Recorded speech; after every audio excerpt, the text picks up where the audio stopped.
Okay, good morning, students.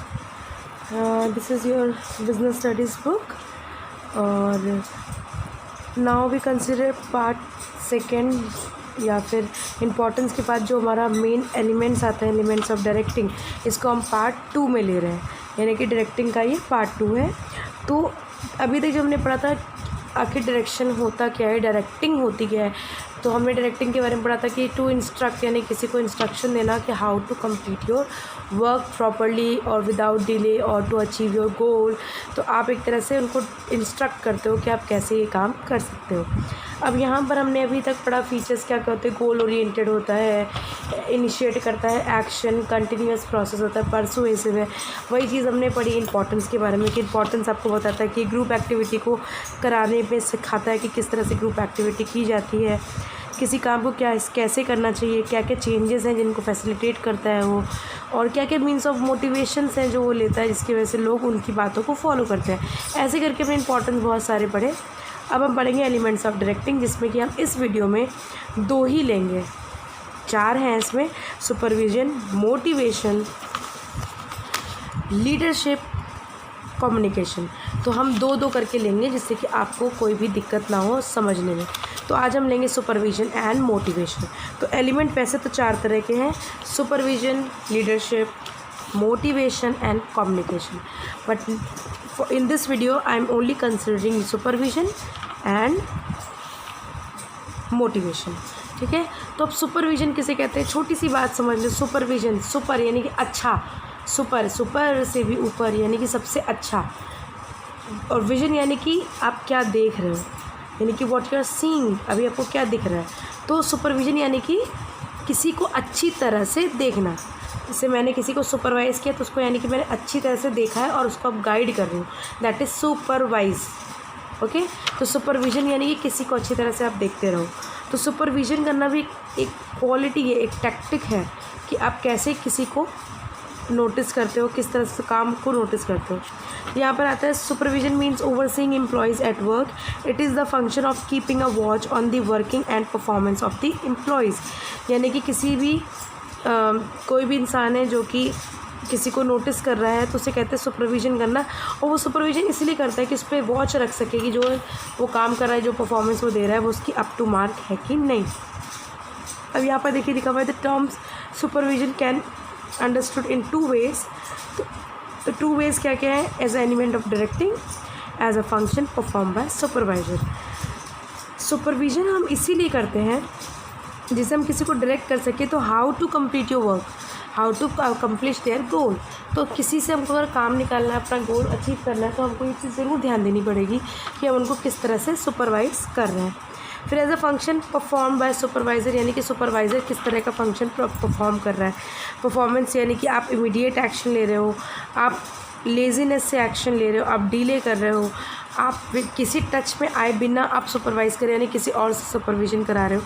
तो बहुत तरह के इसमें पॉइंट स्टैब्लिश होता है कि इंसान किस तरह से सुपरवाइज़ कर सकता है। तो यहाँ पर 2 पॉइंट है, as a element of directing, as a function perform by supervisor. अब आते हैं फंक्शंस ऑफ सुपरवाइज़र। सुपरवाइज़र का क्या क्या फंक्शन है। पहला देखिए, interpersonal contact with workers. Supervisor को अपने आप सारे काम करने चाहिए या फिर करवाने चाहिए। यानी कि मेन क्या होता है कि अगर आपके जो रिलेशन है वर्कर से अच्छे होंगे इंटरपर्सनल, तो ऑब्वियसली आपके जो वर्कर्स हैं वो आपकी बात मानते हुए काम करेंगे। तो यहाँ आता है इंटरपर्सनल कॉन्टैक्ट विद वर्कर, यानी कि आपको जितना हो सके वर्कर के साथ कॉन्टैक्ट में रहना है। फिर आते हैं next point, link between worker and management. जितना हो सके आपको वर्कर और मैनेजमेंट के बीच में, सुपरवाइज़र क्या करता है, वर्कर और मैनेजमेंट के बीच में एक लिंक बनाता है कि अपनी उनकी जो प्रॉब्लम्स है वो ऊपर तक पहुंचा सके वर्कर्स की, या फिर ऊपर से जो आपके पास कोर्स ऑफ एक्शन आ रहा है, वर्क आ रहा है, ऑर्डर्स आ रहे हैं, उनको आप नीचे तक पहुँचा सको। तो एक तरह से ये लिंक है सुपरवाइज़र वर्कर्स और मैनेजमेंट के बीच का। देन आते हैं next, promotes group unity. Group में अगर आपको काम करना है तो आपको यूनिटी ज़रूर मेंटेन करनी पड़ेगी, यानी जितना हो सके आप यूनिटी को मेंटेन करें जिससे कि लोग आपके साथ काम करने के लिए आएँ और मिल के काम करें। जैसे कि मिल के काम करना इज़ नॉट पॉसिबल, तो मिल के काम करना ही एक तरह का बहुत बड़ा चैलेंज हो जाता है। कहते हैं इंश्योर परफॉर्मेंस ऑफ वर्क। आप ये चीज़ सुपरवाइज़ करते समय ज़रूर देखोगे एज ए सुपरवाइज़र कि जो मैं काम देख रहा हूँ वो उसकी परफॉर्मेंस को इंश्योर करे। यानी कि काम तो बहुत तरह के होते हैं, बट किस तरह के काम आप करना पसंद करते हो, यानी परफॉर्मेंस किस तरह की हम नोटिस करते हैं किसी भी वर्कर की। फिर नेक्स्ट आता है provide training to the employees. Provide कराना ट्रेनिंग एम्प्लॉयज़ को। सुपरवाइज़र का ये भी काम होता है कि बहुत जब आपके यहाँ वर्कर्स आते हैं तो उनको कोई भी स्किल नहीं होता काम करने का, तो आप उनको ट्रेनिंग प्रोवाइड करते हो कि किस तरह से वो अपने स्किल के साथ काम कर सकते हैं। तो ये होता है ऑन द जॉब, यानी कि एक तरह से आपको स्किल हम दे रहे हैं कि आप किस तरह से ट्रेंड होकर अपने काम को कर सको। ओके। फिर आता है इन्फ्लुएंस वर्कर को इन्फ्लुएंस करना, यानी कि वर्कर जितना हो सके सुपरविजन रखना, और फिर सुपरवाइज़र एक तरह से इन्फ्लुएंस करेगा वर्कर को, उसका बूस्टअप करेगा मॉरल कि आपको किस तरह से काम करना है। तो अगर मुझे मान लो काम निकालना है तो मुझे सामने वाले को हमेशा मोटिवेट या इन्फ्लुएंस करना पड़ेगा कि आपको मेरा काम इस तरह से जितनी जल्दी हो उतनी जल्दी फिनिश करना है। फिर आते हैं प्रोवाइड फीडबैक्स। जब वर्कर्स अपने सुपरवाइज़र अपना काम वर्कर से कराता है तो अगर वर्कर उनसे अच्छे से बात कर रहा है, अच्छे से उनसे रिस्पॉन्स कर रहा है, इसका मतलब क्या है, उसका फीडबैक अच्छा है। यानी कि सुपरवाइज़र एक तरह से अच्छा काम कर रहा है और उतना ही अच्छा फीडबैक वो अपने टॉप लेवल मैनेजमेंट को देता है। अब आते हैं नेक्स्ट टॉपिक है आपका मोटिवेशन। मोटिवेशन क्या कहता है? देखो, मोटिवेशन को अगर हम सिंपल सी भाषा में बोलें तो मोटिवेशन यानी कि किसी को प्रेरित करना, किसी को शाबाशी देना, किसी के काम को, परफॉर्मेंस को आगे बढ़ाना, या फिर उसको, यानी कि एक तरह समझ लिया आप उसको, एक तरह से उसके काम से खुश होके उसको आप मोटिवेट कर रहे हैं कि वो और अच्छा करे। जैसे कि आपने कोई काम अच्छा किया तो आप उम्मीद करते हो कि लोग मेरी पीठ थपथपाएं, या फिर ये उम्मीद करते हैं कि वो आपको शाबाशी दें या उनको प्रेज़ करें, अप्रिशिएट करें। तो उस तरह से मोटिवेशन भी होता है। Motivation refers to a process of stimulating and inspiring people at work to accomplish their desire goal. यानी कि एक तरह से लोगों को प्रेरित करना, इंस्पायर करना कि वो अपने काम को टाइमली ख़त्म करके अपने गोल को, जो भी उनका गोल है, उसको अचीव करें। तो एक तरह से ये साइकोलॉजिकल डिपेंड करता है, यानी कि अगर साइकोलॉजिकल आप सेटिस्फाई हैं तो इसका मतलब अपने काम को अच्छे से कर रहे हो तो आपको मोटिवेशन बट ऑब्वियसली मिलेगा। जैसे कि कोई बच्चा कोई अच्छी हैंड राइटिंग में लिखता है तो उसको गुड कर दिया जाता है, वर्क टाइमली ख़त्म करता है तो उसको एक्सीलेंट लिखा जाता है या आउटस्टैंडिंग लिखा जाता है। तो वो किस लिए लिखा जाता है? वो इसीलिए लिखा जाता है कि जितना हो सके बच्चे को मोटिवेट करे, जिससे कि वो नेक्स्ट टाइम फिर से और अच्छे से काम करे। अब देखिए यहाँ पर डेफिनेशन दी मोटिवेशन की। Motivation means a process of stimulating people to action to accomplish their desire goal. तो यानी काम करने के किसी पर्सन को प्रेरित करने का जो प्रोसेस होता है, यानी कि मोटिवेशन जो होता है, वो एक तरह से आपको अपने गोल को अचीव करने में मदद करता है। फिर आते हैं रीज़न फॉर मोटिवेशन।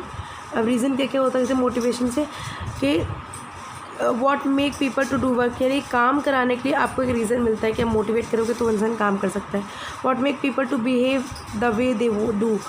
अगर आप कोई पर्सन काम कर रहा है तो आप किस तरह से बिहेव करते हो, ये आपके नेचर पे डिपेंड करता है। Why some people are required to work though they have the required ability. कुछ लोग ऐसे होते हैं कि बहुत कंफ्यूज रहते हैं हम काम करें कि ना करें, तो जिस हिसाब से उनकी कैपेबिलिटी उसके हिसाब से वो काम नहीं करते हैं, बल्कि वो कैपेबल हैं तभी भी नहीं करते। तो दे नीड मोटिवेशन। मोटिवेट करिए तो आप ही काम करेंगे। What should be done to make people more effectively to work more effectively, यानी कि किस आप मोटिवेट करोगे तो ऑटोमेटिकली इन सब के आंसर एक तरह समझ लिए मोटिवेशन पे ही डिपेंड करता है। यानी कि what kind of motivation they get, यानी कि जितना अच्छा मोटिवेशन उनको मिलेगा उसके अकॉर्डिंग वो काम करेंगे। अब आता है मोटिव, मोटिवेशन, मोटिवेटर। मोटिव क्या होता है? ये आपके इनर स्टेट पर डिपेंड करता है, आपकी क्या डिज़ायर है, which actives compel and direct the individual to behave in the direction of achievement of goal. आपका मोटिव क्या होता है कि आपके दिमाग में आप क्या फील कर रहे हो, that is your motive. Motivation एक तरह से एक्टिविटी है, यानी कि आपको ये इंस्पायर करती है कि आप अपने काम को अचीव करिए। मोटिवेटर कौन होता है? मोटिवेटर वो होता है जो सामने वाला होता है, यानी कि वो किस तरह से आपको मोटिवेट कर रहा है कि आप एक काम को करिए। अब मोटिवेशन बहुत तरह के हो सकते हैं। मोटिवेशन फाइनेंशियल भी हो सकते हैं और नॉन फाइनेंशियल भी हो सकते हैं। तो यहाँ पर अभी हम इसके बारे में आगे बात करेंगे। जैसे किसी को मान लो हमने बोनस दे दिया, तो एक तरह का ये भी मोटिवेशन है। तो मोटिवेशन ये कौन मोटिवेट कर रहा है, मोटिवेटर कर रहा है, और मेन मोटिव क्या है हमारा, गोल को अचीव करना। तो ये आपस में क्या है, लिंक्ड है। मोटिवेटर क्या करता है, हमको मोटिवेट करता है जिससे कि मोटिवेशन के थ्रू वो काम कर सके। अब यहाँ पर देखिए प्रोसेस क्या है मोटिवेशन का। अनसेटिस्फाइड नीड, अभी हम खुश नहीं हैं, हमारे पास जो हम चाह रहे हैं वो हमको मिला नहीं, फिर हमको टेंशन होती है। टेंशन करने से हम ड्राइव करते हैं। ड्राइव यानी कि एक तरह से आप सोच विचार करना शुरू करते हैं कि मुझे क्या करना चाहिए। उस सोच विचार के द्वारा आपको क्या मिलता है, एक सर्चिंग बिहेवियर मिलता है कि आप खोज करते हो कि आपको क्या करना चाहिए। आपको एक तरह से क्लू मिल गया, आपने सोच के सर्च करना शुरू कर दिया। फिर आता है सेटिस्फाई नीड, जहाँ आपको अपना रिजल्ट मिल जाता है वहाँ आपकी नीड सेटिस्फाई हो जाती है। दैट रिड्यूस दी टेंशन, यानी कि टेंशन ऑटोमेटिकली रिड्यूस हो गई। ओके, फिर आते हैं फीचर्स ऑफ मोटिवेशन। ये इंटरनल फीलिंग है, यानी कि आपको अंदर से फील आती है कि वो आप मोटिवेट हो, अंदर से खुश फील करते हो, तब आप किसी काम को करने के लिए आगे बढ़ते हो। फिर आते हैं मोटिवेशन प्रोड्यूस गोल डायरेक्टेड बिहेवियर, यानी कि गोल को अचीव करने के लिए ही मोटिवेशन वाला बिहेवियर आपको दिया जाता है, कि आपको मोटिवेट किया जाता है कि आप अपने काम को ढंग से पूरा करो। फिर आते हैं motivation can be either positive और निगेटिव। येस, मोटिवेशन पॉजिटिव भी हो सकता है, निगेटिव भी हो सकता है। अगर आप किसी से काम करवा रहे हो प्यार मोहब्बत से, दैट इज़ कॉल्ड पॉजिटिव। किसी को आप डरा के काम करा रहे हो, दैट इज़ निगेटिव। तो पॉजिटिव में क्या आता है, किसी को आप रिवॉर्ड दो, चाहे सैलरी बढ़ा दो, प्रमोशन दे दो, तो ये पॉजिटिव है। निगेटिव में आप उनको पनिशमेंट के थ्रू करो, थ्रेट करके करो, वेट करो, जिससे कि वो आपके काम को करे डर के मारे करे, तो उसे कहते हैं negative. Motivation is complex. Yes, motivation is complex. ये डिपेंड करता है कि किस इंसान को किस तरह का मोटिवेशन देना चाहिए। हर इंसान को शाबाशी नहीं चाहिए होती, किसी किसी की रिक्वायरमेंट पैसे की होती है, तो उसको पैसा दे के खुश किया जाता है। तो बहुत कॉम्प्लेक्स है, ये डिपेंड करता है नेचर टू नेचर इंसान के, कि किस तरह से लोग उसके इर्द गिर्द घूम रहे हैं और किस तरह से लोग उनके साथ में मोटिवेट होकर काम कर सकते हैं। फिर आते हैं Maslow need of hierarchy theory. Hierarchy theory आपको क्या सिखाती है कि एक इंसान जब मोटिवेट होता है, हाईली मोटिवेट होता है, तो एक तरह से वो ये होता है कि उसको वो कैसे मोटिवेट हो सकता है। तो उसकी स्टेजेस दी हुई हैं, जो कि मैं आपको बताऊंगी, जो कि अब्राहम मैस्लो ने दी थी अपने किसी बुक में 1943 में। इस पर उन्होंने बोला था कि एक तरह से इंसान की साइकोलॉजी पे ही मोटिवेशन डिपेंड करता है। अब वो साइकोलॉजी किस तरह की होती है, इस तरह की होती है। देखिए, ये है इनकी मैस्लो की थ्योरी, जहाँ पर नीचे से हम ऊपर जाएंगे। बेसिक नीड हमारी सबसे ज़्यादा ज़रूरी है। बेसिक नीड क्या कहती है, रोटी, कपड़ा और मकान। जो यहाँ पर दिया है फूड, शेल्टर एंड क्लोथिंग, यानी कि बेसिक नीड आपको सिखाती है कि आपके पास फूड, यानी कि एक तरह से अगर आपको पहली बार मोटिवेट कर रहे हैं, आप गरीब हो, तो हम आपको क्या मोटिवेशन दे सकते हैं कि मैं आपके सर पे छत ले आऊँगा, आपको अच्छे कपड़े दूंगा, अच्छा खाना दूंगा। तो ये होता है बेसिक साइकोलॉजी, यानी कि आप किसी को मोटिवेट कर रहे हो बेसिक साइकोलॉजी से। फिर नेक्स्ट आता है, जब बेसिक साइकोलॉजी पूरी हो जाती है, नीड पूरी हो जाती है, तब इंसान सेफ्टी और सिक्योरिटी के ऊपर भागता है। सेफ्टी और सिक्योरिटी यानी कि सब इंसान चाहता है मेरी फाइनेंशियल सिक्योरिटी हो, इंश्योरेंस कराता है, अपने फ्यूचर को लेकर सोचता है, तो सेविंग करता है। तो ये तरह की, यानी कि जब उसके पास पैसा आता है तो पहले वो खाने के लिए सोचता है कि पैसे अपना पेट भरे। जब पैसा बचना शुरू होता है तो ये सोचता है कैसे हम सेव करके अपने फ्यूचर को सिक्योर करें। उसके बाद सोशल एंड एफिलिएशन नीड, इंसान जब पैसा बचाना शुरू करता है तो वो चाहता है मेरे स्टेटस अच्छा हो समाज में लोग अच्छे से काम करें, फ्रेंडशिप हो उनकी। फिर आता है स्टीम नीड। यानी कि जब उनका स्टेटस मेंटेन हो जाता है तो दे फील कि जब ये बेसिक 3 चीज़ें मिल गई तो अब मेरा स्टेटस भी अच्छा हो जाए, यानी स्टैंडर्ड ऑफ लिविंग भी बढ़ जाए। और जैसे ही स्टैंडर्ड ऑफ लिविंग बढ़ती है तो आपको तुरंत फील होता है कि आप सेल्फ एक्चुअलाइजेशन नीड पे आ गए, यानी कि आपकी ग्रोथ हो गई और आप सेल्फ फुलफिलमेंट, यानी कि अब आपके पास किसी चीज़ की कोई कमी नहीं है। तो जो गरीब होते हैं उनके पास ये होता है, मिडिल क्लास के पास ये 3 होते हैं। ओके, एक तरह से एग्जाम्पल के तौर पे पहले सिक्योरिटी देखता है, फिर समाज को भी देखता है और अपने स्टैंडर्ड ऑफ लिविंग को भी देखता है। और जो अमीर है उनके पास ये सब होता है, तो वो यहाँ तक सेल्फ एक्चुअलाइज होता है, उनके पास पैसे की कोई कमी नहीं है, मोटिवेशन की कोई कमी नहीं है, उनके इर्द गिर्द लोग अपने आप ही काम करते हैं। तो ये एक तरह से समझ लीजिए कि बहुत बड़ा आपके पास मोटिवेशन के तौर पे है। फिर आते हैं अजम्पशन क्या है, असम्पशन पहले सबसे बड़ा यही है कि इंसान हमेशा अपनी साइकोलॉजिकल नीड को पहले पूरा करता है, यानी कि बेसिक नीड आपकी साइकोलॉजिकल नीड को पहले पूरा करती है। फिर हायरार्की आपको ये सिखाता है कि जैसे जैसे आप स्टेप बाय स्टेप बढ़ते हो आप टॉप पे पहुंच जाते हैं, यानी हाईएस्ट लेवल ऑफ सेटिस्फैक्शन पे पहुंचते हो। मगर वो शुरू कहाँ से होता है? वो बेसिक नीड से शुरू होता है, यानी कि जो फर्स्ट स्टेप है।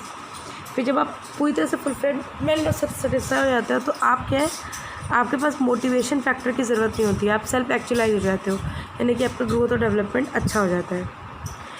अब देखिए यहाँ पर दिया हुआ है फाइनेंशियल और नॉन फाइनेंशियल। और यहाँ पर देखते हैं फाइनेंशियल यानी कि जिनका रिलेशन पैसे से होता है, और नॉन फाइनेंशियल जिनका रिलेशन पैसे से नहीं होके स्टेटस से होता है, यानी कि नॉन फाइनेंशियल होता है। तो देखिए फाइनेंशियल में क्या कहता है, पे एंड अलाउंसेस, किसी को हम पैसा बढ़ा दिए, अलाउंसेस दे रहे हैं घर का, इलेक्ट्रिसिटी का, हाउसिंग का, हॉस्पिटैलिटी का, तो ये होता है फाइनेंशियल।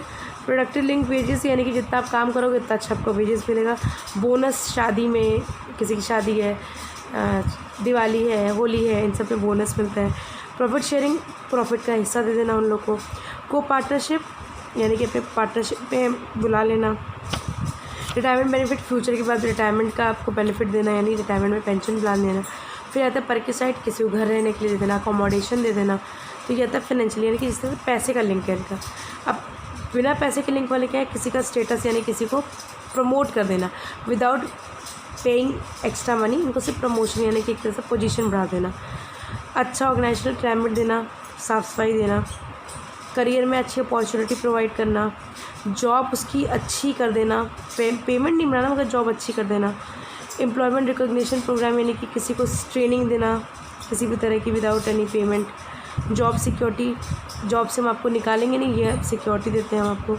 एम्प्लॉय पार्टिसिपेशन, एम्प्लॉय जो पार्टिसिपेट कर रहा है आपके यहाँ, उसको अपने मैनेजमेंट पार्टिसिपेशन पे लाना विदाउट पेइंग एनीथिंग। और एम्प्लॉय एम्पावरमेंट, यानी कि एम्प्लॉय को एम्पावर करना कि वो अपने बिजनेस में अच्छा कर सके। That's all for the video. अब हम नेक्स्ट टॉपिक जो कंसिडर करेंगे वो होगा लीडरशिप। Okay, thank you.